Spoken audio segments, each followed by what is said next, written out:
Hello, friends from Five Reasons. It's Miami Heat day, game number two against the Indiana Pacers. And here we are in five. Well, this is before floor. This is not five on the floor. This is not floor's yours. This is before floor. So this is what we do before the games, before the Miami Heat games. And today we have the honor to be with David Eversole, with Alfredo Orteaga, and with Ethan Skolnick, who's on his way to wherever he's going to watch the game. So, guys, after a very exciting first game, a very close game, maybe closer than what we thought. What are you guys expecting for today's matchup against the Indiana Pacers? Well, let's start here. The NBA putting this game at 1 o'clock is an atrocity. So let's address that at the very beginning, Yes. which is why we're doing things a little bit differently today and not doing a streaming episode. But again, you can still comment here. And we are going to do a post-game podcast, and we're also going to do Floor is Yours tonight, as Alejandro mentioned.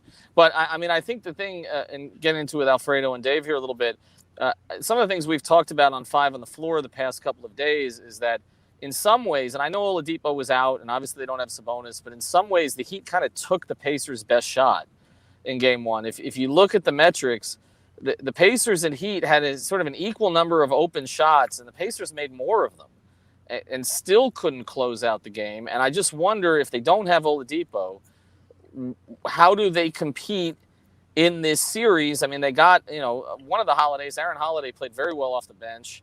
They got a pretty good performance from TJ Warren, who was outscoring Jimmy for most of the game. And Miami still pulled away fairly comfortably at the end. So, Alfredo, I guess starting with you, how do the Pacers sort of take another shot that's going to actually land here? Well, they got to hope for a bad Heat game. And when I mean a bad Heat game, it can't be just one or two guys not playing well. It can't be just Jimmy not shooting well and Duncan missing his threes. It's going to have to take a pretty big collapse down the stretch for the Heat to play as bad enough to bring them down to their level. I said a couple shows ago that I thought the Pacers were a poor man's Miami Heat, that the Heat were essentially like their big brother, like the real version, the quote-unquote real version.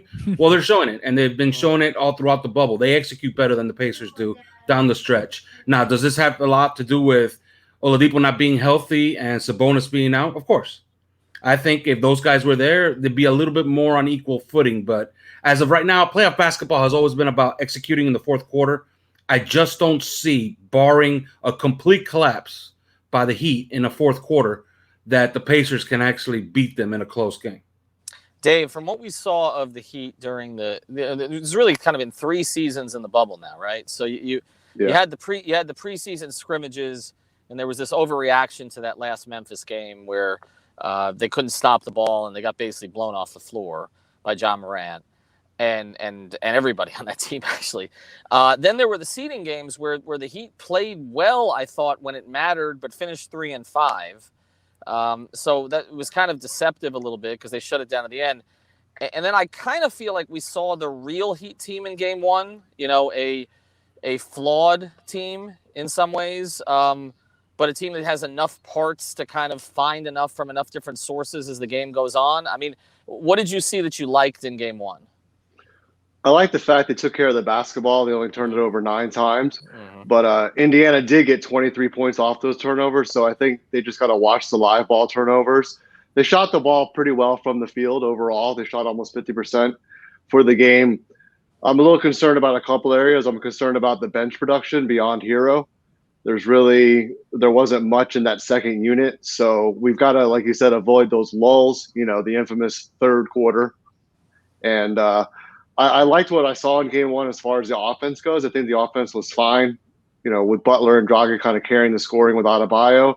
And Duncan struggled. He was only 2 for 8 from the field. So I don't think the offense really played its best game, but they played good enough.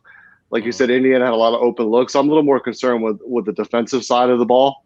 I think we just need to tighten up a little bit there. Brogdon had a good game. But I think they're starting to put it together at the right time as far as the rotations going and everything like that. So, I like the track that they established in Game 1.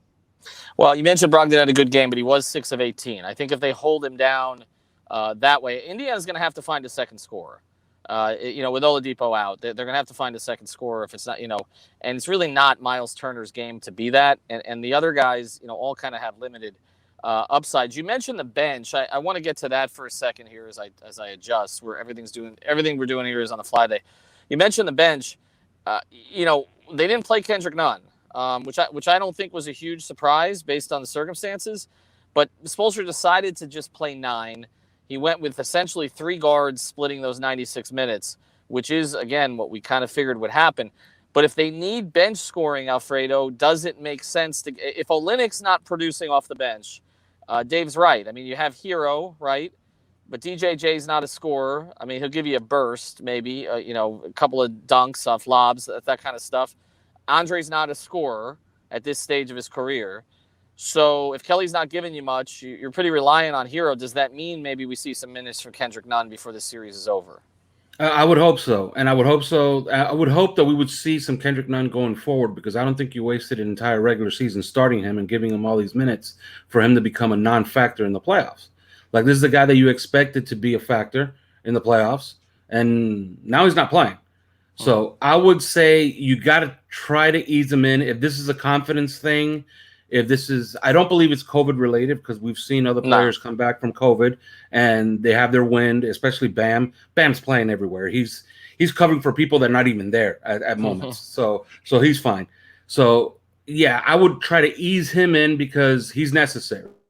And he's necessary because you invested this much in him all year. It was just extremely weird to start him all year, give him all these minutes, and now when the games really, really matter, he's a complete non-factor. So I would at least ease him in starting today. Like if the last game was the come to Jesus moment, like, hey, you got to get better, then now is when you start easing him back in. Give him something. Give him 10 minutes, if anything. Well, that sounds a little bit like Myers Leonard, right? We used him the entire season. He's a starter, and then he's not even part of the plan. Well, that's the thing, Alejandro. Like, if you look, I mean, they had one of the most effective starting lineups in the entire season. And not only have they benched 2 guys, but they're not playing them at all. But I can see the reason behind both of them. In Myers Leonard's case, it's clear that Eric wants to play more minutes with his wings. He went some minutes with no bigs at all in the last game. We're playing a very small, they're playing a very small Indiana team. Now they've got a bigger Milwaukee team coming up. If they win this series, and assuming Milwaukee wins, which they will.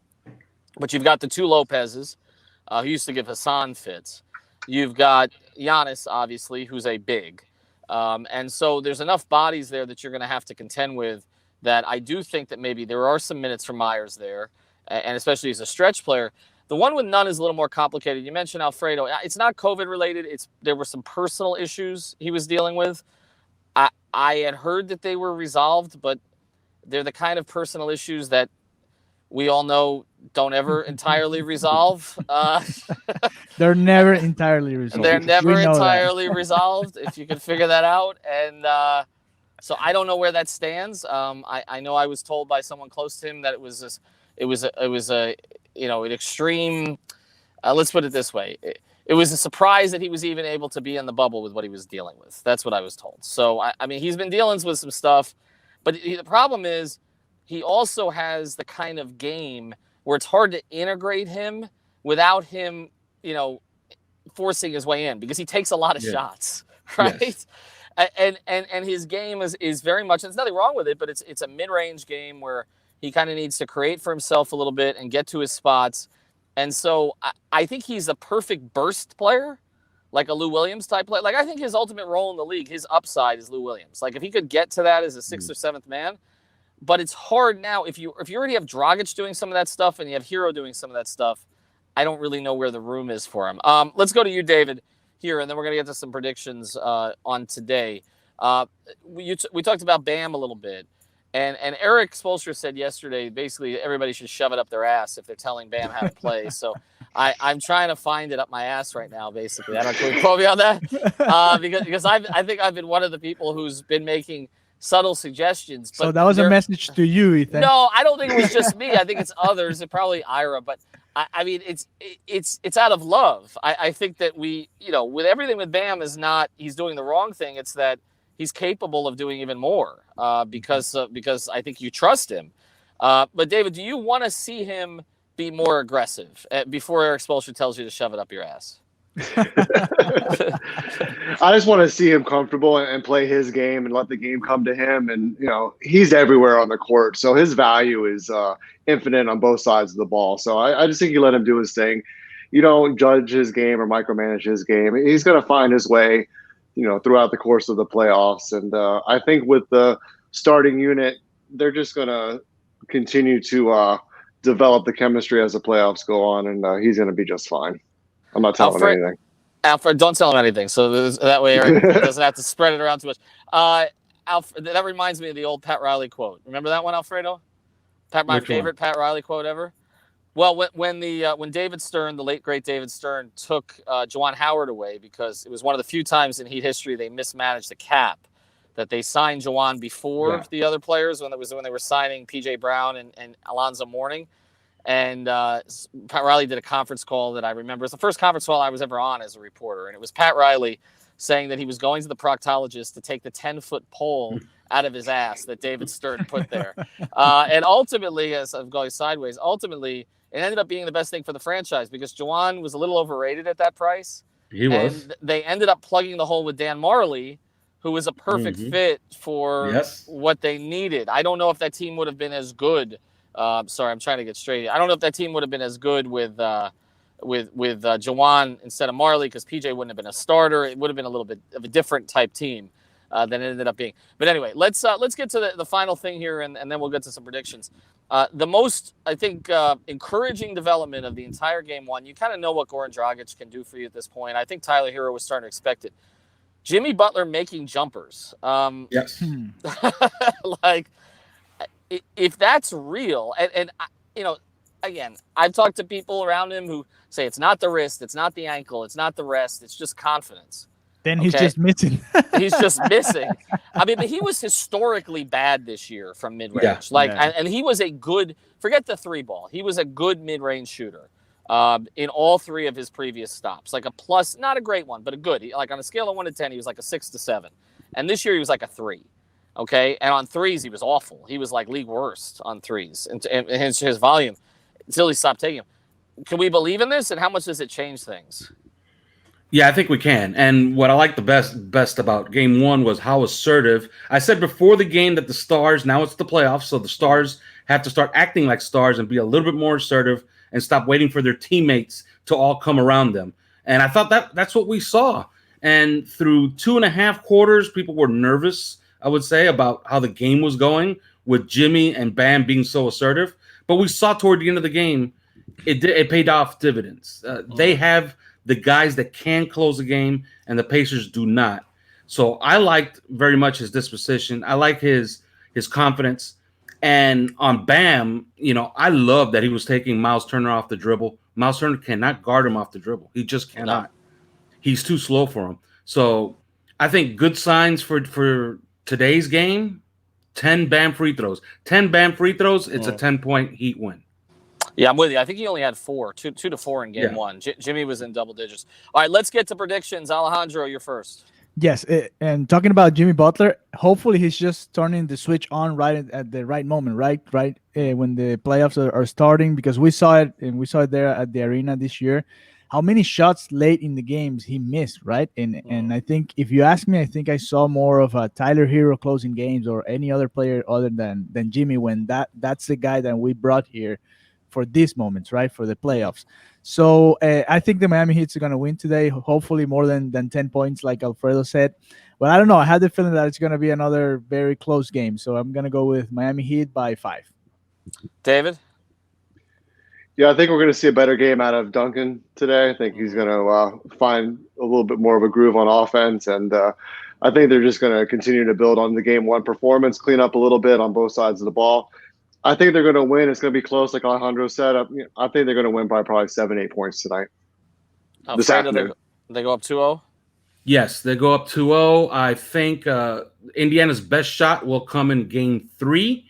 Heat win that one. They'll complete the sweep because Indiana will start thinking about golf courses and beaches in Tahiti. So today, I really do believe that the Heat get up on them. They get their best game going, and they win big. I say Heat by 14, let's say. You know what?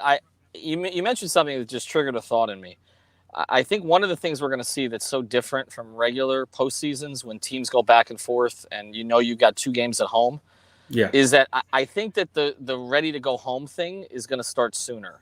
I think if the Heat win this game, Indiana packs it in after this because look, first thing, you don't really want to be in the bubble any longer than you have to be. You probably got people back home who are pulling on you to get there. And you don't have the carrot that you get when you fall behind 2-0 in a series, which is like, well, at least we're going home. No, you're not. You're staying in the exact same place, playing the exact same team that you couldn't beat the first 2 times. And so I think the only 2 series that I think are going to go deep are the Lakers-Portland series and the Clippers-Mavs series. I had both of those series going deep, and I think both. No Orlando for you? No. Well, them going home is going down the street, and they have to live in Orlando, so I don't know if they're really in a hurry. But to me, those 2 series, the only ones I think are going to go deep. I think of these other series, Milwaukee will go 1 game longer than it should have, but I think these other series like Toronto, Brooklyn, that's over. I mean, they're not going back to Brooklyn. That's over. I think if Miami goes up 2-0, that's over. I just don't. What is the incentive for these teams? They're not going home to play in front of their fans, and the odds are stacked against them to win the series. And so, what's your benefit if you win the series? You get to stick in that bubble 2 more weeks. Yeah, I don't think it's the same. Yeah, I think what we can see in Game 3 is that Indiana for pride will give their best effort, and the Heat will relax, and then you'll just naturally get a close game because of it. And if the Heat win, then it's over in 4, and it's a sweep. Yep. I like the Heat by 12 today. I'm with you, David. Duncan Robinson hasn't had 2 straight off games in months, and I'm take out the 3-month break, but he had look at the numbers. When he has one that's under like the Toronto game he has a big game the next game. It's just he figures out a way to get his shots, and they make an effort to get him his shots. So I think Duncan has 5 threes today. I think they win in double digits. So thanks everybody for joining us. We will be back here later tonight. We're doing Floor's Yours at 8:00.